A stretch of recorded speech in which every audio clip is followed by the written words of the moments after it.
Let's talk about Donald Trump now and also talk about hope and strength in global affairs. But let's start by noting that it's now 423 days since 250 people were taken hostage by Hamas on their murderous raid into southern Israel. One hostage who was thought to be still alive was 21-year-old American-Israeli Omer Neutra, who was serving with the Israeli Defence Force. His family and friends had held out hope for over a year, of course, but the IDF has now revealed it believes he was killed on October the 7th in the original terrorist invasion, with his body taken back to Gaza as a trophy. Also yesterday, a video was released by Hamas showing another hostage alive. Again, he's an American-Israeli, 20-year-old Eden Alexander. Just over 100 hostages have been released in various deals. A handful have been freed in rescue missions. 3 were killed accidentally by IDF soldiers. And it's believed close to 100 are still being held, with as many as 2/3 of them alive. At least 37 hostages have been killed. Included in those unaccounted for is the Bibas family. Mother Shiri, whose parents were murdered on October the 7th. Her husband Yarden was taken hostage too, and Shiri was taken with her 2 little boys, Kafir, just 9 months old at the time, and his big brother, 4-year-old Ariel. Are they alive? Are they dead? Were they tortured? Are they together still or separated? Who knows? What evil? This is the appalling ongoing horror of the Hamas terrorist atrocities.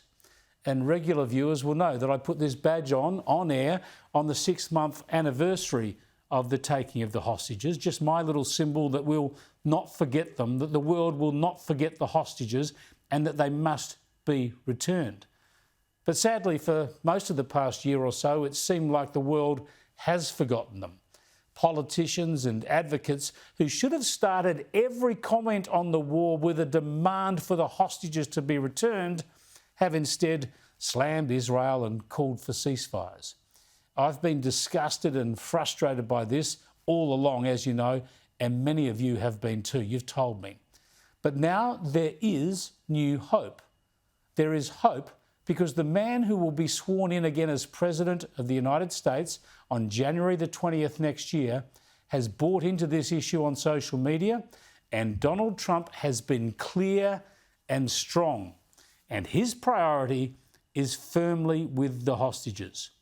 Everybody is talking about the hostages who are being held so violently, inhumanely, and against the will of the entire world in the Middle East, Trump posted.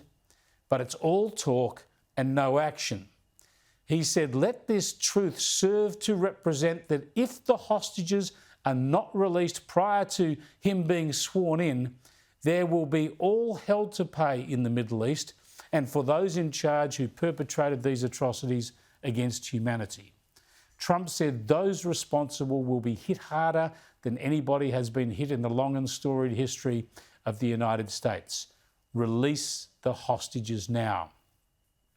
This is extremely unusual diplomacy, but it is typical Trump. And who knows what will happen. But this is the right focus. This is the right priority.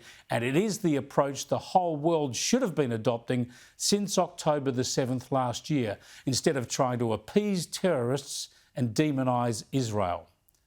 God bless those hostages, and let's hope they are freed.